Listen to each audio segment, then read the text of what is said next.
2025 లేదా 26లో డిగ్రీ లేదా బీటెక్ చదివారా? సాఫ్ట్‌వేర్ జాబ్ కోసం ఎదురు చూస్తున్నారా? అయితే కోడ్ జ్ఞాన్ 100 డేస్ కోర్సులో చేరండి, జాబ్ సాధించండి. Hi hello welcome to Suman TV. నేను మీ రోషన్. సో ప్రస్తుతం నాతో పాటు ఉన్నారు అడ్వకేట్ సుబ్బారావు గారు. ఇలా చెప్తే మీకు అర్థం కాకపోతే మంగ్లీ మీద కేసు పెట్టిన సుబ్బారావు గారు. నమస్తే అండి. నమస్కారం అండి. ఏంటి ఇది తాగేసి పోలీస్ స్టేషన్కి వెళ్ళారా? అక్కడ మీకు కూడా టెస్ట్ చేస్తే 27 ఏదో వచ్చిందని చెప్పి అదే ఫుల్ హల్చల్ అవుతుంది మీరు ఫస్ట్. అంటే ఏంటంటే మీడియాలో దీన్ని టాపిక్ డైవర్ట్ చేయాలి, మొత్తం కూడా ఏంటంటే మంగ్లీ మీదకి వెళ్ళిపోతుంది. ఇదంతా కూడా ఏంటంటే ఎవరైతే ఈ బాధితులు ఉన్నారో వాళ్ళకి న్యాయం చేసే వైపు వెళ్తుంది. సో కాబట్టి ఏంటంటే కొంచెం పొలిటికల్ ఇన్ఫ్లుయెన్స్ యూజ్ చేసి నా చుట్టుపక్కల మీరు చూడండి ఒక 30-40 మంది పోలీసులు వచ్చేసారు. వచ్చేసి బలవంతంగా మీరు ఓదాలి అని, నా పర్సనల్ రైట్ నువ్వెవరు చెప్పడానికి అని చెప్పేసి, అయినా సరే నాకు భయం ఏం లేదు, సరే నువ్వు ఎంత ఒత్తిడి తీసుకొస్తున్నావు అని చెప్పేసి ఊదును. ఆ ఊదడానికంటే ముందే కాఫీ తాగాను, వాళ్ళే ఇచ్చారు కాఫీ. ఎవరు? పోలీస్ స్టేషన్లోనే పోలీస్ వాళ్ళే ఇచ్చారు. మీకు మర్యాదలు ఫస్ట్ చేశారు, మర్యాదలు చేశారు, వాళ్ళు చేయాల్సింది ఏదైతే చేయాలనుకున్నారో అదంతా చేశారు. సో ఇచ్చి తర్వాత వెంటనే బ్రీత్ అనలైజర్ పెట్టేసి కాఫీలో ఏమైనా కలిపారా?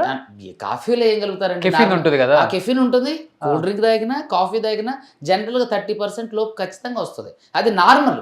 ఎవరైనా టెస్ట్ చేసిన తర్వాత స్టేషన్ లోపలికి పిలిపించి మర్యాదలు చేస్తారు కదా, మీకు మర్యాదలు చేసి వచ్చింది బయటకు వచ్చిన తర్వాత ఎందుకు టెస్ట్ చేశారు? అదే కదా ఈ పేరు చెప్పి బెదిరించింది. వాళ్ళు ఇస్తారా డబ్బులు? అదే కదా, అంటే వాళ్ళతో నేను కేసులో నుంచి వీళ్ళు బయటకు తీసేయమని, వీళ్ళ కేసులో నుంచి బయటకు తీసేయమని, వీళ్ళకి సంబంధించినటువంటి వాళ్ళ తమ్ముడి పేరు ఈవిడ పేరు యూజ్ చేయొద్దు, వాళ్ళ మీద చేసినటువంటి ఇంటర్వ్యూని డిలీట్ చేయించేయండి, మీకు ఎంత కావాలి చెప్పండి నేను ఇస్తా అని చెప్పేసి అన్నాను. ఎవరికి ఇస్తామని? నాకు ఇస్తానని. సో నేనన్నా ఈ బాధితులందరినీ ఆ రోజు తీసుకొని వెళ్ళా. నాకు ఇవ్వడం ఎందుకండి, బాధితులకు ఇచ్చండి చాలు, నాకు ఇచ్చే డబ్బులు ఏదో బాధితులకు ఇస్తే కొస్తే వాళ్ళకి ఆసరాగా ఉంటుందని కూడా చెప్పారు. చెప్పిన తర్వాత ఆవిడ అసలు ఎక్కడ కూడా కాంప్రమైజ్ కాలేదు. అసలు ఈ ఇష్యూ ఎక్కడ స్టార్ట్ అయింది అని అంటే, ఒక 2 నెలల క్రితం వీళ్ళంతా బాధితులు ఒక ప్రధాన పార్టీకి సంబంధించినటువంటి వ్యక్తులు తిరుమలేష్ అని చెప్పేసి మా స్నేహితుడు, అతని ద్వారా నన్ను కలవసారు. కలిస్తే దాదాపుగా నెలన్నర నేను స్టడీ చేశాను అసలు ఏంటి ఇష్యూ ఇది ఏంటి అని. చూస్తే అందరి నోట్ల నుంచి వచ్చే పేరు మంగ్లీ తమ్ముడు శివ, భరత్ చౌహాన్, శైలేష్ చౌహాన్, ప్రధాన నిందితుడు మధు, రామావత్ మధు. సో నేను వివరణ అడగడానికి ఒక మ్యూజిక్ డైరెక్టర్ గారు, ఆయన పేరు చెప్పడం ఎందుకు, కార్తీకే కదా, కార్తీక్ షోకి. అవునా? కార్తీక్ మీరు అడగండి కార్తీక్ గారిని. ఎక్కడైనా సరే చిన్న వల్గర్ లాంగ్వేజ్, ఆ అమ్మాయి అగ్రెసివ్గా మాట్లాడింది, దారుణంగా మాట్లాడింది, సెంట్రల్ ఏమని మాట్లాడింది, నువ్వెవరో నాకు తెలియదే, నేను అదే నువ్వెవరో నాకు తెలియదే, నువ్వు చిన్న ఇంటర్వ్యూలు చేస్తా, నువ్వు ఆఫ్టర్ ఆల్ శేఖర్ భాషత్ ఇంటర్వ్యూ చేసేదా, నువ్వు జూనియర్ లాయర్వా, నేను చూడలేదే, నేను పలానా మినిస్టర్ గారితో చెప్తే నువ్వెవరో తెలియదండి అన్నాను. ఆయన పేరు వద్దు, నాకు తెలియదు అన్నాను. అమ్మా సరే నువ్వంటే ఇప్పుడు ఒకేసారి ఆకాశానికి వెళ్ళిన, నువ్వు కూడా యూట్యూబ్ నుంచే వచ్చును, సరే నేను ఎవరో తెలియపోతే ఇక్కడ సమస్య కాదు, ఇక్కడ ఎవరైతే బాధితులు ఉన్నారో వాళ్ళు మీ పేరు చెప్తున్నారు, మీరున్నారా అంటే అంతేనా? వల్గర్ గా మాట్లాడారు? ఇంకా వల్గర్ గానే అంటే ఇక నువ్వు అని ఏకవచనంతో మాట్లాడి కొంచెం వల్గర్ లాంగ్వేజ్ యూజ్ చేశారు. వాళ్ళ తమ్ముడు ఎక్కువ ఈ వల్గర్ లాంగ్వేజ్ ఏమని మాట్లాడాడు, ఎవడు అడు సుబ్బు అంటే నాకు తెలియదే అన్నాను. తర్వాత మంగ్లీ కవర్ చేసింది, ఆహా లేదండి ఈయన సుబ్బు గారు అని ఆయనకు తెలియదు, వచ్చింది లాయర్ గారు అని ఆయనకు తెలియదు, ఎవరో అనుకొని మాట్లాడినాను. ఎవరు అనుకుని మాట్లాడేంటి, కార్తీక్ గారు మీతో హైకోర్టు లాయర్ గారు సుబ్బు గారు మాట్లాడతారని చెప్పే కదా కలిపింది. ఏంటంటే వీళ్ళకి అహంకారం వచ్చేసింది, అహంభావం వచ్చేసింది. ఆవిడ ఏదైతే మూలాలు ఉన్నాయో ఆ మూలాలను మర్చిపోయింది. సరే ఓకే ఇది పక్కకు పెట్టేద్దాం. అయితే చేసినప్పుడు ఇట్లా ఒక కేసు వల్లే మీరు మొత్తం ఆ క్యారెక్టర్ని మీరు జడ్జ్ చేస్తున్నారు. ఎందుకంటే ఆవిడతో నేను మాట్లాడినప్పుడు కూడా ఆవిడ స్ప్లిట్ పర్సనాలిటీస్ లాగా వెంటనే మారిపోతుంది. ఫస్ట్ సార్ అంటది, తర్వాత సుబ్బు గారు అంటది, తర్వాత నువ్వు అంటది, ఏదన్నా అంటే నా మాట తీరే అట్లా అంటది. సో నాకు తెలిసినంత వరకు ఇందులో ఎవడో ఖచ్చితంగా 420నే, వాళ్ళ తమ్ముడు ప్రధానంగా ఇంక్లూడ్ అయ్యి ఉండు. ఎవరు పేరేంటి? శివ. నిన్న మీడియా ముందు డబ్బులు లెక్క పెట్టింది ఒకటే ప్రవేశపెట్టింది అతనేనా? లేదు, మీడియాలో వస్తున్నటువంటిది పేరు తప్పుబడింది, అది భరత్ చౌహాన్. నేను చెప్పేది ఆ పర్సన్ ఈ పర్సన్ ఒకటేనా? కాదు కాదు అని చెప్పి వాళ్ళ తమ్ముడిని చూపించింది కదా మీడియా ముందు, అతనే కదా శివ అంటే.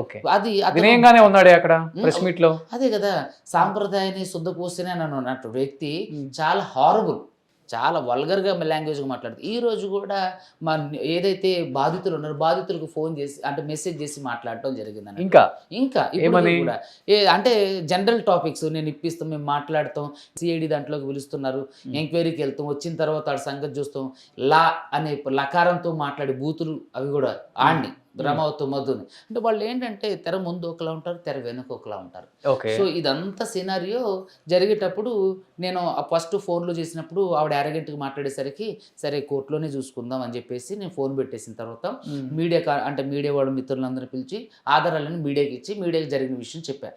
ఎప్పుడు కూడా నేను మంగ్లీని ప్రత్యక్షంగా కానీ పరోక్షంగా కానీ తిట్టలేదు. ఏదైతే బాధితులు నాకు చెప్పిన ఇన్ఫర్మేషనే ఇచ్చేవాడిని. ఓకే. అయితే ఇన్ఫర్మేషన్ ఇస్తే ఆవిడ ఎట్లా చేసింది. అయిన తర్వాత కార్తీక్ కొడగండ్ల గారితో అవ్వలేదు. కార్తీక్ కొడగండ్ల గారిని కూడా ఈ అరగంటకు మాట్లాడింది నాతో. తర్వాత కార్తీక్ కొడగండ్ల గారిని కూడా నువ్వని మాట్లాడితే పాపం ఆయన కూడా బాధపడ్డారు. అది అక్కడితో అయిపోయింది. ఎప్పుడైతే ప్రెస్ మీట్ పెట్టి ప్రెస్ మీట్లో ఇవన్నీ విషయాలన్నిటి గురించి చర్చించామో ఇక డైరెక్ట్ కంటిన్యూస్గా దాదాపుగా ఎన్ని కాల్స్ అంటే ఒక 10ల సంఖ్యలో ఇవన్నీ కూడా మంగ్లీ నాకు చేసినటువంటి కాల్స్. నువ్వు నాకు ఎందుకు కాల్ చేస్తాను, don't call me, why are you calling me again and again అని చెప్పేసి. ఇదొకటే కాదు, ఇదిగోండి ఇది కూడా, ఇది మంగ్లీ నెంబరు. దాదాపుగా 10ల సంఖ్యలో చేసింది. ఎత్తకపోయేసరికి వాళ్ళ చెల్లితో కూడా చేపించింది. సో ఆ కాల్ కూడా ఎత్తకపోయేసరికి ఒక ఇట్లా చేయలేదా వాళ్ళ తమ్ముడు? మరి అంటే వాళ్ళ తమ్ముడు కాన్ఫరెన్స్లో మాట్లాడించిండు. ఇక్కడ కార్తీక్ కొడగండ్ల గారితో కూడా మాట్లాడేటప్పుడు ఎవడైతే ప్రధాన నిందితుడు రమావత్ మధు ఉందో, ఇప్పుడు మంగ్లీ నాకు ఆడెవడో తెలియదని చెప్తుందో వాడినే కాన్ఫరెన్స్ లోకి తీసుకుని నాతో మాట్లాడించింది. మంగ్లీ ఆవిడే మన అతని మీద కేసు ఎందుకు పెట్టలేదు మరి? నా క్వశ్చన్ ఏంటంటే అడ్వకేట్ సుబ్బు గారు ఫేక్ ఎలిగేషన్స్ 10 లక్షలు వస్తుంది ఆవిడతో మాట్లాడింది డైరెక్టర్ పూజారి నాగేశ్వర గారి మధ్య, వేణు ఉడుగుల గారి మధ్య, సురేష్ బొబ్బిలి గారి మధ్య, నేను, మంగ్లీ గారు, ఇంకొక అతను ఉన్నప్పుడే మాట్లాడిన తర్వాత ఇప్పుడు మాట్లాడాల. అలా ఎవరైనా నేను 10 లక్షలు డిమాండ్ చేశానని చెప్పారా? సో ఇప్పుడు ఈ డబ్బులన్నీ బాధితులు ఎవరైతే ఎవరికి ఇచ్చారో అతన్ని కాన్ఫరెన్స్ మంగ్లీ పెట్టింది. మంగ్లీ తన పర్సనల్ నెంబర్కి ఎవరికి అది మీ దగ్గర ఉంది, మీరు ఇచ్చారు కూడా? ఉంది, ఇచ్చా. కార్తిక్ గారు డైరెక్ట్ గా మేము నలుగురు కాన్ఫరెన్స్ లో మాట్లాడినాం. అరే నువ్వు వెళ్ళి సార్ను కలు 6 o'clockకి దీన్ని షార్ట్ అవుట్ చేయని అన్నారు. మన కార్తిక్ గారు వాట్సాప్ కాల్లో ఎంతమంది మాట్లాడుకున్నది కూడా ఉంటుంది కదా. మాట్లాడితే వాడు నన్ను వచ్చి కలవలేదు, నేను ఆయన కలవాలని కూడా ఇష్టపడలేదు. సో ఈవిడ అరగంటకు మాట్లాడేసరికి నేను ప్రెస్ మీట్ పెట్టే అక్కడ బ్లాస్ట్ అయింది. తను చాలా మందితో ఫోన్లు చేయించింది, తను కూడా చేసింది. ఎత్తపోయేసరికి పూజారి నాగేశ్వర గారితో ఫోన్ చేయించింది, మా సీనియర్ అడ్వకేట్. సార్ చాలా మంచిగా అంటే ఆర్బిట్రేషన్ చేయడానికి ప్రతి అడ్వకేట్కి అధికారం ఉంటుంది అన్నాడు. సమస్యను పెద్ద చేసుకోవడం ఎందుకు, సావధానంగా పరిష్కరించుకోవచ్చు అని చెప్పి ఫోన్ చేస్తే సరే సార్ ఎవరికి అంటే ఎవరు ఫోన్ లిఫ్ట్ చేయకోకుండా ఉన్నా నేను. పూజారి నాగేశ్వర గారు ఫోన్ చేస్తే మరి ఆయన సీనియర్ అడ్వకేట్ కదా, సరే సార్ వస్తాను. తర్వాత వేణు ఉడుగుల గారు కూడా ఫోన్ చేసి, వేణు ఉడుగుల గారు కూడా నాకు మంచి మిత్రుడు.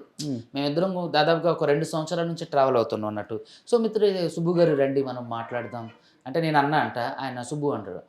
చెప్పన్నానంట, దా సుబ్బు ఒకసారి మాట్లాడదాం, ఆడపిల్ల ఏదో మాట్లాడుతుందట అంటే సరే అని వెళ్తే, సుబ్బు గారు నేను మిమ్మల్ని అరగంటకి మాట్లాడడం తప్పేనండి, సారీ. ఆమె సారీ అని పెట్టిన మెసేజ్లు కూడా ఉన్నాయి.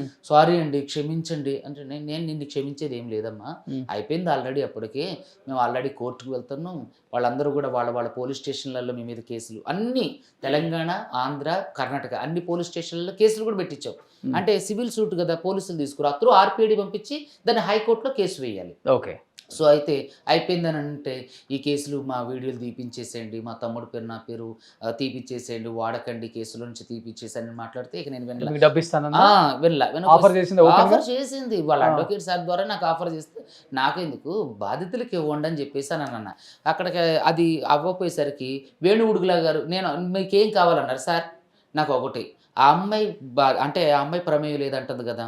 ఎవడైతే ప్రధాన నిందితుడు రమావత్ మధు ఉండు ఈ పిల్ల పేరు చెప్పి ఈ మంగ్లీ పేరు చెప్పి ఏదైతే డబ్బులు వసూలు చేసిండు వాడెవరో తెలియదు అంటుంది కదా. ఆ రోజు కూడా పూజారి నాగేశ్వర గారి ఆఫీస్లో కూడా వేణు ఉడుగుల గారు అందరూ ఉన్నాక ఆ ప్రధాన నిందితుడికి ఫోన్ చేసి నాతో మాట్లాడించింది. సో సంబంధం లేదని అంటుంది. ఆ అమ్మాయి దగ్గర పర్సనల్ నెంబర్ ఎలా ఉంది, సరే ఓకే వదిలేండి, ఆ అబ్బాయి మీద కేసు పెట్టమనండి. ఇప్పుడు నీ పేరు చెప్పే కదా పెట్టాలి కదా, నీ పేరు నా పేరు చెప్పి ఎంతమంది డబ్బులు వసూలు చేస్తారో నేను ఎలా కనుక్కోవచ్చు నాకు తెలియదు కదా అన్నారు. ఓకే అమ్మ, నేను విన్నాను ప్రెస్ మీట్ అంతా. మరి ఇప్పుడు ఇతను చేశాడని తెలిసినప్పుడు అతని మీద కేసు పెట్టాలి కదా, ఎందుకంటే తిన పేరే యూజ్ చేసుకుంటూ కదా. ఎందుకంటే అలా కేసు పెడితే ఈ భాగవతం కూడా బయటకు వచ్చేస్తుంది, ఈ విషయాలన్నీ బయటకు వస్తాయి. రేపొద్దున ఆడబోయి ఊరుకోడు కదా, నా మీద నువ్వు తప్పించుకోవడానికి నా మీద కేసు పెడితే ఉన్నవన్నీ చెప్పేస్తారు కాడు. సో అందుకనే ఆ అమ్మాయి ఆడి మీద కేసు పెడతలేదు. ఇక్కడ అడ్వకేట్ సుబ్బు నన్ను తిట్టిండి, ఎక్కడ తిట్టా ఆన్ రికార్డులో ఒక్కడు. కానీ తను డిఫేమ్ చేయడానికి తన పేరు వాడుకుంటున్నావు, తనతో పాటు ఏదో గొడవ పడ్డట్టు మీడియాలో ఒక వీడియో కూడా తను చూపించింది. ఆ వీడియోలో కూడా వేరే ఇంకొక యాంకర్ అంటే క్రష్ అంట నీకు బిగ్ బాస్ వెళ్ళటానికి తన్ని డిఫేమ్ చేసి తన పేరు వాడుకొని, సో ఆమె ఓపెన్గా అన్ని చూపిస్తుంది కూడా ఇది ఇది ఇది అని. కానీ ఏంటి నువ్వు ఒక యాంకర్ అంటే క్రష్ అని తను మాట్లాడింది కదా, దానికి మీరు సమాధానం చెప్పలేదు. సినిమాలంటే పిచ్చి ఆయనకి, నన్ను వాడుకొని డిఫేమ్ చేస్తున్నాడు అన్నారు. సో ఓవరాల్గా చూస్తే బిగ్ బాస్ వెళ్ళడానికి ఇదంతా స్టోరీ అల్లినట్టే తను చూపించారు కదా మిమ్మల్ని. అవును. మరి దానికి ఏం చెప్తారు? చూడండి, ఇప్పుడు ఆ అమ్మాయి మీద డీఫ్రేమ్ చేస్తే నాకు ఎట్లా ఫేమ్ వస్తుంది? ఇది చాలా తప్పు. అంతే కదా, తను సెలబ్రిటీ కదా. సెలబ్రిటీ మీద అంటే కేసులు ఇప్పుడు చాలా మంది సెలబ్రిటీల మీద మనం చూస్తే బెట్టింగ్ యాప్ల మీద కేసులేని ఆ కేసులు వేసిన అడ్వకేట్లు అందరూ కూడా హీరోలు అయిపోయారా, ఫేమ్ అయిపోయారా? ఇదంతా బుల్షిట్ థింగ్. నేను 10 లక్షలు డిమాండ్ మీరు అప్పుడు కేసులు వాదించలేదు కదా? ఏమంటే అప్పటికి కేసు ఆల్రెడీ కేసు ఫైల్ అయింది. నేను ఏమంటానంటే ఆ అమ్మాయిని 10 లక్షలు అడిగానని, ఎవరో ఒక అమ్మాయి ప్రముఖ సింగర్ పాప యాంకర్, ఆ అమ్మాయి పేరు నేను ఎందుకు చెప్పాలి, ఈవిడ కావాలని ఈ టాపిక్ ని డైవర్ట్ చేయాలి. ఇప్పుడు ఏం బంజారా పిల్లన్నప్పుడు ఆమె కూడా బంజారా అమ్మాయి కదా, అంటే ఆమెకి భవిష్యత్తు లేదా? అంటే నువ్వు తప్పించుకోవడానికి ఎవరన్నా లాక్కొస్తావా? కనీసం నేను ఆవిడతో అన్నట్టు కానీ చెప్పినట్టు కానీ ఏమన్నా ఆధారం ఉందా? ఆవిడ 10 లక్షలు డిమాండ్ చేసి నన్ను సుబ్బు అనే అడ్వకేట్ గారు అని అందే. ఎక్కడ నేను 10 లక్షలు డిమాండ్ చేసి అసలు నీకు నా దగ్గర నుంచి ఆమెకు ఒక్కసారి కూడా ఒక ఫోన్ కాల్ కూడా వెళ్ళాల. ఆ అమ్మాయి 10 సంఖ్యలో ఫోన్లు చేసింది. మేము కూర్చుంది ఒకే ఒకసారి పూజారి నాగేశ్వర గారు ఆఫీసులో. 10 లక్షల రూపాయలు నేను డిమాండ్ చేసినప్పుడు పూజారి నాగేశ్వర గారు, వేణు ఉడుగుల గారు, సురేష్ బొబ్బిలి గారు ఎవరో ఒకరు చెప్పాలి కదా, దీన్ని నిర్ధారించాలిగా. ఇది అబద్ధం. ఎందుకంటే అక్కడ మాకు డబ్బులు ఆఫర్ చేసింది. తిరిగి ఏంటంటే ఈ మీడియా డైవర్షన్ చేయాలి, ఇక్కడ ఉన్న వాళ్ళందరినీ కూడా ఏంటంటే ఈవిడ విక్టిమ్ కార్డు యూజ్ చేస్తుంది, బంజారా కార్డు యూజ్ చేస్తుంది, విమెన్ కార్డు యూజ్ చేస్తుంది. ఏంటంటే నీకు ఎటువంటి సంబంధం లేదు. మరి నీకు ఎటువంటి సంబంధం లేకపోతే నేను అదే అన్నా, నీకు సంబంధం లేదంటున్నావు అమ్మా, వాడి మీద కేసు పెట్టని, వాడి మీద కేసు పెట్టి ఎఫ్ఐఆర్ చేయించు. లేదు చేయను అని అన్నాను. నేను చేయలేను సార్, నేను పోలీస్ స్టేషన్ చుట్టూ తిరగలేదు. ఓకే, ఎవరైతే బాధితులు ఉన్నారో బాధితుల తరపున నువ్వు వచ్చి మాకు సంఘీభావం తెలియజేసి బాధితులు అదేగా చెప్తుంది, బాధితులకి నేను న్యాయం చేస్తాను. ఎక్కడ మేమైతే దీంట్లో లేము, బాధితులకు న్యాయం చేయాలి. ఇప్పుడు ఒకటి చెప్పండి, ఇప్పుడు ఆ డబ్బులు లెక్క పెట్టే దాంట్లో ఉన్న పర్సన్ ఎవరు అసలుకి? మీరు అడిగిన ఈ 2 క్వశ్చన్లకి ఇప్పుడు ఆన్సర్ చేస్తా. బాధితులకు నేను న్యాయం చేస్తానన్నది ఎలా చేస్తుంది న్యాయం? అంటే ఒక ప్రెస్ నోట్లో ఏదో ఓవరాల్గా చెప్పేస్తే సరిపోయిందా? రేపు మేము అందరం కలిసి హైకోర్టుకు వెళ్తున్నాం, రమ్మనండి బాధితురాలుగా ఆమెను కూడా, బాధితుల పక్షాన్ని రమ్మనండి. నేను సుమన్ టీవీ వేదికగా ఆ అమ్మాయిని నేను అడుగుతున్నా, మంగళి గారు రండి, రేపు మేమందరం హైకోర్టుకు వెళ్తున్నాం, మీరు కూడా రండి, వస్తే పోలీస్ స్టేషన్కు కూడా వెళ్దాం, ఇట్లా పలానా మంగళి గారి మేమే ఉంటాం, అప్పుడు ఆవిడకి మేమే సపోర్ట్ చేస్తాం. విక్టిమ్స్ అందరూ ఇప్పుడు దాదాపు 20 మంది బయట ఉన్నారు కదా, వాళ్ళందరం కలిసి దీంట్లో మంగళి గారిది ఎటువంటి తప్పు లేదని మేమే ప్రకటిస్తాం, రమ్మనండి, వచ్చి వాడి మీద కేసు పెట్టి ఎఫ్ఐఆర్ చేయించమనండి, చేపించి బాధిత తరపున నిల్చోమనండి. నేను ఎన్నోసార్లు అభ్యర్థించాను, ఇలా చేయండి అంటే నేను చేయను అంటుంది.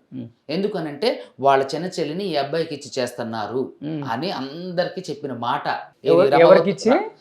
ఇప్పుడు ఎవడైతే ప్రధాన నిందితుడు రమావతు మధు ఉండో వాడికి వీళ్ళ చిన్న చెల్లినిచ్చి చేస్తున్నారని చెప్పి వీళ్ళందరికీ చెప్పి, సింగర్ కదా, లేదు చిన్న అమ్మాయి, అదే చిన్న అమ్మాయి, ఇంకొక అమ్మాయి. ఓకే, సో ఆ అమ్మాయిని ఇచ్చి పెళ్లి చేస్తున్నారని చెప్పేసి వీళ్ళందరికీ చెప్పిండు.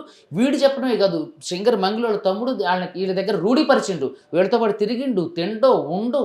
ఏదైతే ఇప్పుడు సొంత తమ్ముడు Shiva Gokulananda infra India private limited ఏదైతే ఉందో దాని ఓపెనింగ్ వచ్చిండు, దాంతో పాటు ఉండు, వీళ్ళందరితో మీరు పెట్టుబడి పెట్టండి, మేమంతా చూసుకుంటాం, అక్క ఉన్నారు, మా చెల్లిని కూడా ఇతనికి ఇచ్చి పెళ్లి చేస్తానని చెప్పి వీళ్ళందరితో తిరిగిండు. ఆ ఫోటోలు కూడా ఇప్పుడు మీకు ఇచ్చాను. ఇంకోటి ఏంటంటే అర్ధరాత్రి మధు కన్స్ట్రక్షన్ ఇంటికి మంగళి గారు విజిట్కి వెళ్ళారు. అదే విధంగా ఈయన ప్రత్యక్ష సాక్షి. మంగళి గారు ఆయన ఎవరో ఒక ఆయన ఆర్మీ ఆఫీసర్ మురళీ నాయక్ గారు ఆంధ్రలో చనిపోయారు బెంగళూరులో. ఆయన కలవడానికి అతనికి నివాళులు అర్పించడానికి వెళ్ళినప్పుడు కూడా వెహికల్ అరేంజ్ చేసింది నేనే. ఓకే, దాని ఎవరికి? మంగళి గారికి. అవునవును, వచ్చి డబ్బులు ఏదో ఇచ్చి వాళ్ళకి. అవును.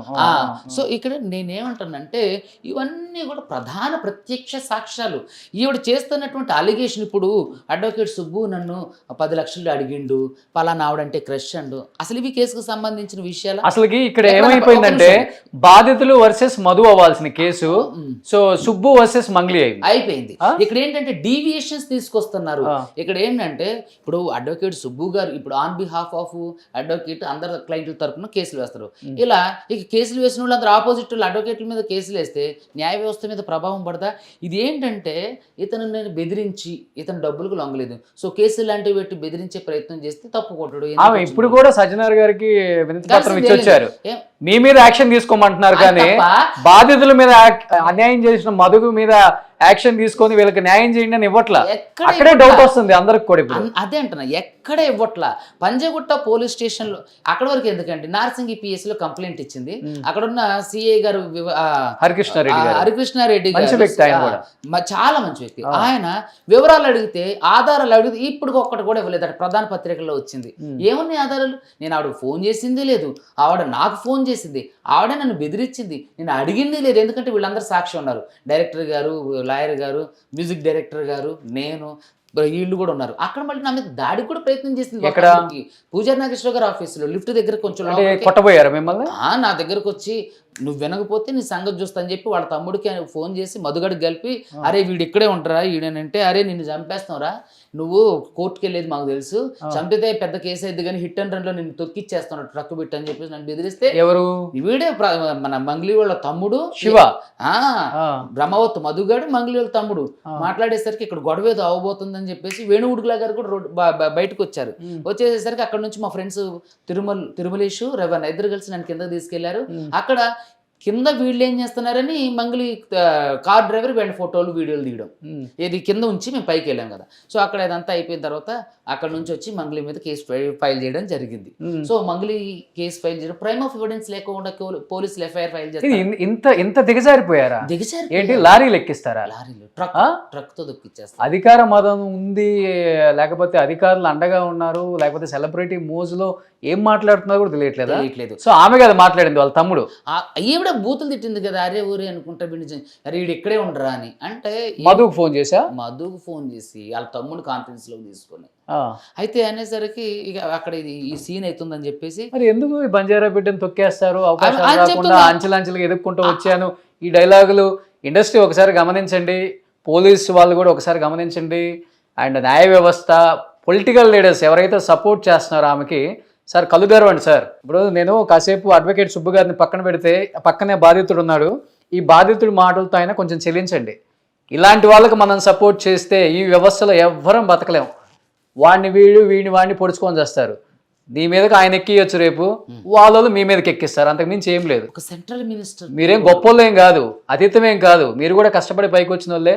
10,000కి నా జీవితంతో స్టార్ట్ చేసిన నా జీవితం ఈరోజు 10 లక్షలు తీసుకున్నారని నాతో ఫోన్లో కూడా అన్నావు మంగ్లీ, నువ్వే అన్నావు. ఇంకా హుందాగా బతకాలి కానీ లారీలు టిప్పర్లు ఎక్కించి జనాన్ని చంపేస్తారు, మీ అధికార దుర్వినియోగం చేస్తారు ఎవరన్నా సపోర్ట్ ఉంటే. అరే బాధితుడికి న్యాయం చేయమని చెప్తున్నారు. అంతమంది దగ్గర అన్ని కోట్లు కలెక్ట్ చేశాడు నీ తమ్ముడు, మధు అనేవాడు, ఇంకొకవాడు చౌహాన్ అనేవాడు. వాళ్ళని ఈడ్చుకొచ్చి చెంపలకేసి బాధి నా పేరు బదనాం చేస్తున్నారా, నా పేరు బదనాం చేస్తున్నారు మీరు, నేను కష్టపడి సంపాదించుకొని ఏర్పరచుకున్న ఎంపైర్ నా వెనక ఉంది, దీన్ని మీరు కూల్ చేస్తున్నారు, ఎదవల్లారా, పనికి మాలిన సన్నాసులారా అని వాళ్ళని చెంపలకేసి కొట్టి వాళ్ళని బయటికి తీసుకొచ్చి ఇదిగో ఇట్లాంటి వాళ్ళకి న్యాయం చేయి. నీ కాళ్ళు కడిగి నెత్తిని పోసుకుంటారు వీళ్ళందరూ, కాళ్ళు కడిగి నెత్తిని పోసుకుంటారు. ఇప్పుడు బాధితుడు మీ వర్షన్ ఏంటండి, మీరు ఎంత ఇచ్చారు? మీరు నేను సెప్టెంబర్ లో 12,50,000 రూపాయలు ఇచ్చాను సార్ పేటిఎం లో నుంచి, అండ్ మనీ వ్యూ నుంచి లోన్ తీసేసుకుని దానికి ఇచ్చాను. ఎట్లా ఇచ్చారు మీరు, అసలు ఎందుకు ఇచ్చారు మీరు? మాకు 2020లో మేము అందరం కలిసి, అంటే మధు రమవతం అది ఎవరైతే ఉన్నారో, మాకు అప్పుడు ఒక కంపెనీలో పనిచేసాం, మా కొలిక్ పనిచేసాను ఇక్కడ మల్లెపల్లిలో. 2020-21 ఆ మధ్యలో ఒక 8 నెలలు 9 నెలలు వర్క్ చేసేసి ఆ కంపెనీలో వర్క్ చేసి బయటికి వెళ్ళిపోయాను. ఆ కంపెనీ నుంచి బయటికి వెళ్ళిపోయి ఒక బిజినెస్ చేస్తున్నా అంటారని మా కింద ఉన్న వాళ్ళకందరూ చెప్పుకుంటూ వచ్చాను అనమాట. ఓకే, ఆ బిజినెస్ ఏంటంటే ట్రేడింగ్ చేస్తున్నా, ఆ ట్రేడింగ్ లో డబ్బులు పెడుతున్నాం మేము, అండ్ రియల్ ఎస్టేట్ లో డబ్బులు పెడుతున్నాము, మీరు ఇస్తే మీ డబ్బులు ఇచ్చేసి రిటర్న్ ఇస్తామని మా వాళ్ళకి అందరికీ చెప్పాడు. 2021, 22, 23, 24 ఈ 4 ఏళ్ళు. 4 ఏళ్ల తర్వాత మా దగ్గరికి వచ్చేటప్పటికల్లా ఒక మంచి లగ్జరీ తారు కారు, ఒక మంచి బిల్డింగ్లు కొనుక్కొని, మంచి గోల్డ్లు పెట్టేసేసుకొని, అది ఇంత పెట్టేసేసుకొని మాకి కనపడాడు ఆ రోజు. అప్పటికి మీరు డబ్బులు ఇచ్చేసారు? నో సార్, ఇవ్వలా ఇంకా. ఓ, అప్పటికి వేరే బాధితులు ఉన్నారు ఇవన్నీ ఇచ్చిన వాళ్ళు అయితే. ఓ, ఇది చాలా ఉంది, పార్ట్ 1, పార్ట్ 2, పార్ట్ 3లో. ఇక్కడ కేవలం ఈ స్కామ్ లో మీరు అంటున్నారు కదా, తీసుకొచ్చి చెంపలకేసి కొట్టు చేయండి, చేయదు. ఎందుకంటే ఆవిడ ఇందులో ఉన్నారు కాబట్టి, చేస్తే ఆవిడ కూడా బయటకు వస్తారు కదా. ఇంకొక విషయం ఏంటంటే, ఈ స్కామ్ లో దాదాపుగా 80% వరకు బంజారాలే ఉన్నారు. అయ్యో, వద్దిపల్లి కమ్యూనిటీని అడ్డం పెట్టుకున్నారు. వద్దిపల్లి తాండా, పలుగు తాండా, తర్వాత దేవరకొండ, ఈ ఏరియాలు మొత్తం మొత్తంలో కూడా దాదాపు వాళ్ళు నాకు చాలా మంది బాధితులు బయట కూడా ఉన్నారు, ఒకసారి లోపల పిలవచ్చు పాపం వాళ్ళని. పిలవండి. సో వీళ్ళు ఎంతో మంది బాధితులు ఇక్కడ సుమన్ టీవీకి వచ్చారనమాట. ప్రతి ఒక్కళ్ళు కూడా మాట్లాడటానికి ఎమోషన్ అవుతున్నారు, కొంతమంది కిందే ఉండి రాలేకపోతున్నారు. జరిగిందే అన్యాయం, దీనికి న్యాయం చేసేవాళ్ళు ఎవరా అని పాపం పంజాగుట్ట పిఎస్ చుట్టూ అందరూ అక్కడే టిఫిన్లు చేసుకుంటూ సాయంత్రం వరకు అక్కడే ఉంటూ ఎంతోమంది ఉన్నారు. 10 లక్షలు 5 లక్షలు వడ్డీలకు తెచ్చిచ్చారు. కొంతమంది ఏమో ఈ ఫోన్ యాప్ లోన్స్ ఉంటాయి కదా, ఆ లోన్ తీసుకొని పెట్టారు. కొంతమంది ఏమో బంగారం తాకట్లు పెట్టి బంగారం అమ్మేసి కూడా తెచ్చారంట. అందరూ బంజారా కమ్యూనిటీకి చెందిన వాళ్ళే.